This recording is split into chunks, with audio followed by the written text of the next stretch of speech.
ओम शांति। आज हम एक ऐसे टॉपिक पर विचार व्यक्त करेंगे जिससे बहुत लोग परेशान रहते हैं कि फलाने व्यक्ति ने, फलाने इंसान ने हमारे साथ गलत किया, तो हमें कहा जाता है कि उसे माफ़ कर दो। कैसे माफ़ कर दें? उसने हमारे साथ इतना बुरा कहा, हमको इतना दुख दिया, उसने हमें इतनी मानसिक पीड़ा दी, उसने हमारा नुकसान कर दिया। तो हमें क्यों कहते हैं भगवान भी और भी कि उसे माफ़ कर दें? क्यों माफ़ करना ज़रूरी है? तो सबसे पहले माफ़ करना माने खुद को फ्री करना। जितना ज़्यादा हम उस व्यक्ति के बारे में, उस घटना के बारे में, उस जो कुछ हुआ था उस स्थिति के बारे में सोचते हैं, उतना कष्ट हमारे ही दिमाग को और हमको ही मिलता है, क्योंकि वो घटना तो बीत चुकी है, वो अभी इस समय नहीं है, लेकिन उसकी यादें इतनी कड़वी हैं और हमने उस दर्द को ऐसे समेट रखा है कि हम कुछ भी हो जाए उसको हम माफ़ नहीं कर सकते, क्योंकि ये हमारी पहुंच से बाहर है। क्योंकि कभी कभी माफ़ करना बहुत बहुत मुश्किल लगता है। तो सबसे पहले अगर हम ये सोचें कि वो जो पीड़ा हो रही है वो हमें ही हो रही है, उस व्यक्ति को तो पता भी नहीं कि हम किस तरह की क्रोध अग्नि में जल रहे हैं या हम कैसे बदले की भावना में हम खुद ही पीड़ित हो रहे हैं। वो तो इंसान उस चीज़ से अनभिज्ञ है, वो स्थिति भी नहीं अब हमारे सामने, परंतु हम उस पीड़ा को अपने अंदर रख के हर क्षण हर पल उस चैप्टर को अपने दिमाग में रखते हैं और फिर हमें ही कष्ट हो रहा है। तो बाबा कहते हैं माफ़ कर देना मतलब क्यों अच्छा है? क्योंकि ये आपको सक्षम बनाता है आगे बढ़ने में, अपने आप को नियंत्रण रखने में, और आपको आइंदा के लिए सतर्क बनाता है। आगे के लिए आप अपनी सीमाएं निर्धारित कीजिए कि बस मैं इस लाइन से आगे ना मैं खुद आगे बात करूँगा ना उससे सुनूंगा, लेकिन एक जो पिछला जो चैप्टर है उसको हम लोग क्यों माफ़ कर दें? क्योंकि हम भगवान के बच्चे हैं। भगवान भी तो हमारी कितनी गलतियों को क्षमा करते हैं, कितनी हम लोग दिन भर में कितने हम लोग काम ऐसे कर देते हैं जो श्रीमत प्रमाण नहीं होते, परंतु परमात्मा तो कभी हमसे खफा नहीं होते। वो तो हर समय कहते हैं कोई बात नहीं बच्चे, बीती सो बीती। तो जब भगवान के बच्चे हैं तो फिर बड़ा दिल तो करना ही है। और सबसे पहला रीज़न मैंने यही दिया कि यही बताना है अपने आप को कि माफ़ करना माने अपने आप को भी फ्री करना। मतलब अभी तक हमने किसी को माफ़ नहीं किया तो समझ लो हमारे अपने दिल में ही हम अंदर ही अंदर परेशान हैं। और एक बहुत बड़ी बात है कि भाई देखो, दुनिया में जो है कहते हैं कि जो माफ़ कर देता है ना वो इंसान और अन्य उसके मुकाबले वो ज़्यादा बड़े दिल का होता है। क्योंकि माफ़ करना मान लीजिए कभी कभी इतना छोटे दिल का काम नहीं है, आसान भी। मैं मानती हूँ कि कभी कभी लगता है कि हम लोग कैसे कर दें माफ़, कितना बुरा किया या क्या भी कुछ हमारे साथ किया, लेकिन बड़ा दिल होने का मतलब ही यही है कि आप बड़ा बनकर आप स्वीकार कीजिए कि उसने जो गलती करी वो उसने पता नहीं किस परिस्थिति में कर दी या उससे ऐसा क्या हो गया। तो हमें ये समझना होगा कि अगर हम माफ़ कर देते हैं तो हम कोई छोटे नहीं हो जाएंगे। उल्टा इसके लिए बहुत हिम्मत चाहिए किसी को माफ़ करने के लिए ना, वाकई में बहुत माफ़ करने के लिए सुकून वाला दिल और अच्छा दिल चाहिए। परंतु उसके बाद जब माफ़ कर देते हैं तो सबसे ज़्यादा जो सुकून मिलता है वो हमें ही मिलेगा, शांति मिलेगी वो हमें ही मिलेगी। माफ़ करना हमारे लिए अच्छा है। पहले तो हम ये सोचें कि माफ़ करने के हम उस पर एहसान नहीं कर रहे, हम सबसे पहले अपने आप को कष्ट से मुक्त कर रहे हैं, क्योंकि माफ़ ना करने से दुख सबसे ज़्यादा हम ही को मिल रहा है। इसका मतलब ये भी नहीं कि अब हम जाके हाथ जोड़ के खड़े हो जाएं कि भैया ठीक है तुमने जो कुछ किया हमने उसके लिए तुम्हें माफ़ किया, जाओ खुश रहो। ऐसे नहीं, अंदर से माफ़ करना है, अंदर से। क्योंकि अंदर हम बाहर कह दें अच्छा चलो ठीक है, चलो कोई बात नहीं, लेकिन अंदर क्या चल रहा है हमारे। अभी ऐसा समय आएगा ना, मैं इसको बताऊंगी, मैं इसका बताऊंगी, इसका दिमाग मैं ठीक करूंगी, या मैं इसके साथ ऐसा होते हुए देखना चाहती हूँ, या मैं चाहती हूँ कि इसके साथ भी इतना ही हो, तब इसे पता चलेगा कि मेरे साथ क्या हुआ। तो क्या हो रहा है, दिल ही दिल में हम इतनी प्लॉटिंग इतने वो कर रहे हैं कि अपने अंदर ही हम किसी ना किसी तरह का कष्ट भरे जा रहे हैं। तो माफ़ करने से सबसे पहले हमारा दुख खत्म होगा। दयालुता दिखाने का मतलब ये बिल्कुल भी नहीं है कि हमने उसके आगे हम छोटे हो गए। कहते हैं ना, माफ़ करने वाले का दिल बड़ा ही माना जाता है, और दुख भी अभी तक हम ही झेल रहे हैं। तो अगर हमने माफ़ नहीं किया तो अंदर ही अंदर और हमारे पता नहीं क्या चलता रहे। तो चुप रहकर अंदर भगवान को याद करके कि भाई भगवान, बाबा, जो भी आप कहें, आप उनको साक्षी बनाकर कि हम इस फलानी आत्मा को अपने उससे माफ़ कर रहे हैं। और यदि हमने इसके साथ कुछ गलत किया, कि पिछले जन्म का भी कुछ होता है कि भाई आज जो भी व्यक्ति आज हमें कष्ट दे रहा है या हमारी किसी से थोड़ी भी ऊंची नीची स्थिति चल रही है, तो डेफिनेटली कहीं ना कहीं वो पिछले जन्मों का भी हमारा हिसाब होता है। तो अभी हम ये भी करें कि माफ़ी दें और माफ़ी लें। क्या पता हम क्या उस आत्मा के साथ करके आए जो वो हमसे इतना चिढ़ती है या हमसे इतना ज़्यादा वो गुस्सा हो जाती है, हमारे से बात करते ही उसका भी पूरा मेंटल वो ख़राब हो जाता है। तो कुछ ना कुछ तो हमारी तरफ से भी हुआ है।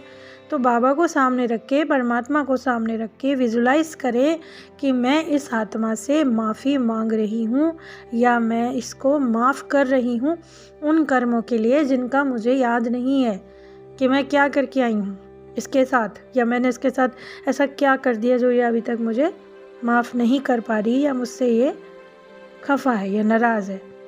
तो ये चीज़ हमें अपने लिए ही करनी होगी, क्योंकि जब तक हम अपनी स्थितियों से सीख कर आगे नहीं बढ़ते और आगे के लिए माफ़ नहीं करते तो फिर आगे नहीं बढ़ पाते। इससे बहुत बड़ी साइकोलॉजी भी जुड़ी हुई है। क्या कहते हैं, मनोविज्ञान भी कहता है, जब तक हमने अपने अंदर गुस्सा रखा हुआ है, जब तक हमने उसको रिलीज़ नहीं किया है, वो बिहेवियर, वो जो भावना है, वो हमारे अपने मानसिक स्वास्थ्य के लिए बहुत ख़राब है। कभी कभी होता है ना कि इंसान को पता नहीं क्यों क्रोध आ रहा है। ये देखा भी गया है कि क्षमा करने से अपना भी मूड अच्छा होता है, आशावादी बनते हैं। क्रोध और तनाव, चिंता, इन सब में आराम मिलता है, इन सब से भी बचाव होता है। ऐसे ऐसे दृश्य भी होते हैं कि भाई कभी कभी दिमाग में घूमते रहते हैं वो। तो जब हमने माफ़ कर दिया, तो जिसने हमारे साथ अन्याय भी किया, यदि हमें कुछ ऐसा लग भी रहा है, तो उस स्थिति को छोड़कर आगे बढ़कर अपने अंदर की क्षमा को जगाएं, माफ़ करें और माफ़ी लें। क्योंकि वर्षों तक जब नाराज़गी बनी रहती है तो सबसे पहले अपना ही जो स्वास्थ्य है ना, अपना ही मानसिक स्वास्थ्य वो ख़राब होने लगता है। और हमें पता भी नहीं चलता कि क्यों रातों को नींद नहीं आ रही, क्यों हमारे को अच्छा नहीं लग रहा, क्यों हमारे अंदर इतना तनाव आ रहा है, पता ही नहीं चलता। क्योंकि अंदर कहीं ना कहीं सुषुप्त मन में हमने वो सब बातें सबकॉन्शियस माइंड में रखी हुई हैं। तो सबसे पहले अपने लिए ही किसी, ये चीज़ छोड़ दीजिए कि माफ़ कर रहे हैं तो दूसरे का कुछ भला कर रहे हैं, नहीं। सबसे पहले हम अपना ही भला करेंगे। यदि हम किसी को भी माफ़ करेंगे तो उससे पहले हमारा खुद का भला होगा, फिर उसके बाद आगे के लिए हम आगे बढ़ सकते हैं। ये हालांकि एक बहुत लंबी प्रक्रिया भी हो सकती है, रोज़ अपने आप को समझाना भी पड़ सकता है, लेकिन सबको ये मानना पड़ेगा कि हम आत्माएं, सभी जितनी भी हम आत्माएं जिन्होंने भी इस धरती पे जन्म लिया है, वो पार्ट बजा रही हैं। ये भी पार्ट है, उस आत्मा का भी यही पार्ट था। बाबा कहते हैं ना कि ये सब एक दूसरे से पार्ट हमारा मिल नहीं सकता, हर आत्मा का पार्ट अलग अलग है। तो आप ये समझ लीजिए कि उस आत्मा का पार्ट ही ऐसा था, तो मैं उसको क्यों माफ़ ना करूं? वो तो अपना पार्ट ही बजा रही थी ना। उस आत्मा ने अपना अच्छे से अभिनय करा, उसने पूरा इस बात को साक्षी दृष्टा होकर देखना है। अपनी स्थिति को सुधारने के लिए, अपने आप को सुधारने के लिए, आगे बढ़ने के लिए सबसे पहले उसको माफ़ करना है जिसने आपके साथ कुछ भी गलत किया है। दूसरा क्या होता है, अपने आप को कुछ लोग माफ़ नहीं कर पाते। कुछ घटना हुई थी इतने सालों पहले, तब मैंने ये डिसीज़न क्यों नहीं लिया, तब मैंने ये सब क्यों नहीं किया जो मुझे करना चाहिए था, जो मुझे नहीं करना चाहिए था वो मैंने कर लिया, परंतु जो मुझे करना था वो मैंने नहीं किया। मतलब कुछ बातें ऐसी होती है कि व्यक्ति सोचता है मेरे को उस टाइम पे ऐसा होना चाहिए था, पर मैंने ऐसा कर्तव्य नहीं किया।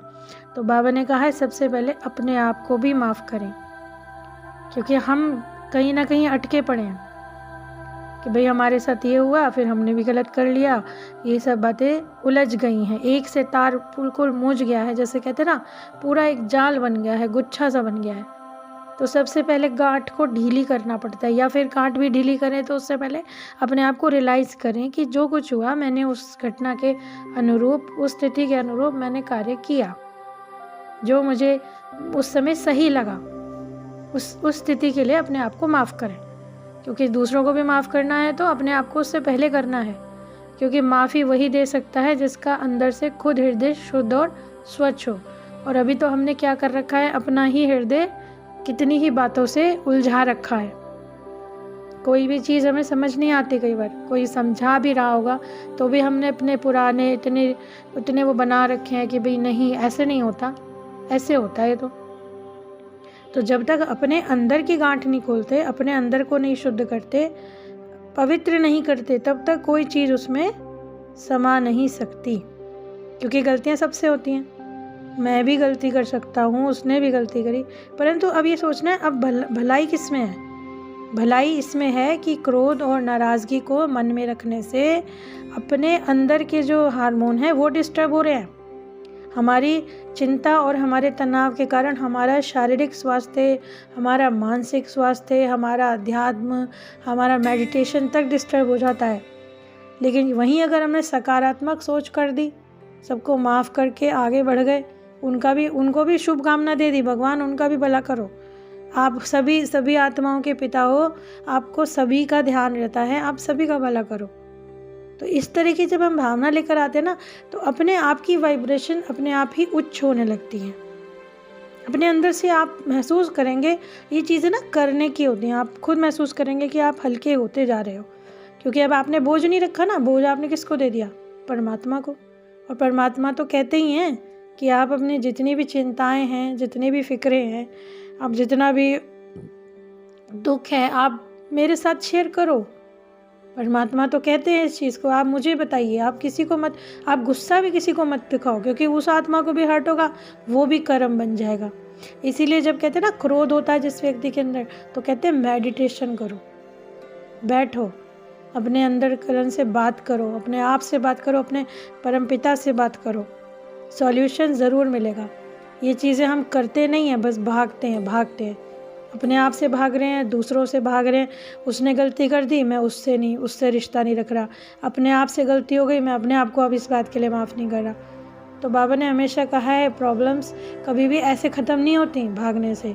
उसको फेस करके, उसको सही दृष्टि देकर, उसको एक सकारात्मक पॉजिटिव अप्रोच देकर फिर उसको एंडिंग करो। हालांकि बाबा ने हमेशा ये चीज़ बोली है कि हर आत्मा भाई भाई है, और हमारा दृष्टिकोण ये होना चाहिए कि हर आत्मा का भला इसलिए करना है कि ये पूरा विश्व ही हमारा परिवार है। परंतु आज परिवार क्यों टूट रहे हैं? क्योंकि सब में अपने अंदर इतना अभिमान आ गया है, गुस्सा आ गया, और एक गलती को पकड़ के रखने के बाद इतना क्रोध आ गया है कि अब ये लगता है कि जैसे आज ये गलती हो गई तो अब से हमारा ये रिश्ता ख़त्म है। हम ये नहीं सोचते गलतियाँ हमसे भी होती हैं, गलतियाँ उनसे भी होती हैं। तो परमात्मा के सिवा तो सब अपूर्ण है ना। अभी तो पूरा कोई बना ही नहीं शुद्ध, तो सबसे होंगी ही। और आगे के लिए भी ध्यान रखना है, ये मेन है। इसमें तो माफ़ कर दिया, पिछला तो अकाउंट माफ़ कर दिया, अपने आप को भी पिछला माफ़ कर दिया।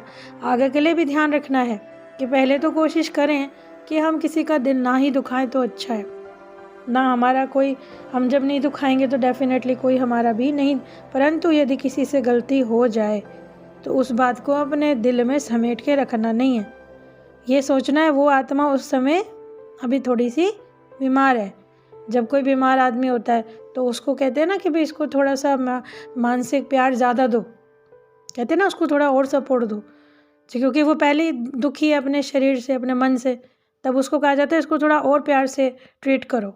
तो ये सोच कर कि चलिए कोई बात नहीं, आज इस आत्मा ने मेरा दिल दुखा दिया या मुझे कुछ ऐसा वैसा गुस्सा कर दिया या कह दिया, तो अभी ये आत्मा स्वस्थ नहीं है। मैं इसकी स्वास्थ्य के लिए परमात्मा से इसके लिए शुभ कामना करती हूँ और इसे अभी की गलती के लिए क्षमा भी करती हूँ, क्योंकि अगर उसको हम अंदर नहीं रखेंगे तो वो बीज भी नहीं पनपेगा। अभी तो सालों के ही हमने पेड़ पौधे इतने बना रखे हैं अंदर, कितने सारे हमने अंदर अपने अंदर कटीले झाड़ रखे हुए। अगर हम अपने आप को टटोलें, उसने ये किया था, उसने ऐसा कर दिया था उस दिन अगर वो ऐसा नहीं कहता तो मेरे साथ ऐसा ना होता, या उसने मेरी सबके सामने बेइज्जती कर दी, या उसने मेरे को ऐसे दिया नहीं जब मैंने मांगा, या मुझे टेढ़ा मुंह बना के जवाब दिया। ऐसे कर कर के हमने पता नहीं कितने कटीले झाड़ अपने ही हृदय में, अपने शुद्ध हृदय में हमने रोप दिए। परंतु आगे का यही करना है।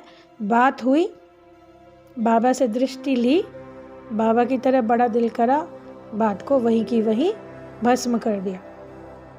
क्यों दिया बाबा ने ज्ञान का तीसरा नेत्र? बाबा ने, या जो भी हम लोग ईश्वर बोलते हैं, हमने कितनी बार ऐसा देवी देवताओं की कहानियों में भी पढ़ा है कि वो तो अपकारियों पे भी उपकार करते हैं। परंतु इसका मतलब ये नहीं है कि हम अब जाके बुरे लोगों के सामने भी खड़े हो जाए कि लाओ जी हमारे साथ बुरा करो। नहीं, यदि किसी ने कर दिया तो उसके लिए भी अच्छा ही सोचे, चलिए कोई बात नहीं, ये आत्मा ठीक हो जाए, ये जल्दी से पूर्णतः स्वस्थ हो जाए। तो इस तरह की यदि हम अपनी भावना रखेंगे तो ये सब करने से हमारा ही जीवन शुद्ध और परिपूर्ण और सर्वश्रेष्ठ बनेगा। तो अपने आप को माफ़ करें, दूसरों को भी माफ़ करें, और अपनी जिम्मेदारी समझें कि हम ही इस सृष्टि पर सतयुग लाने के जिम्मेवार हैं। तो हमें ही सारी वाइब्रेशंस को उठाने में बाबा के राइट हैंड बनना है और मदद करनी है। तो ये समझते हैं कि आपको ये वीडियो अच्छी लगी होगी। ओम शांति।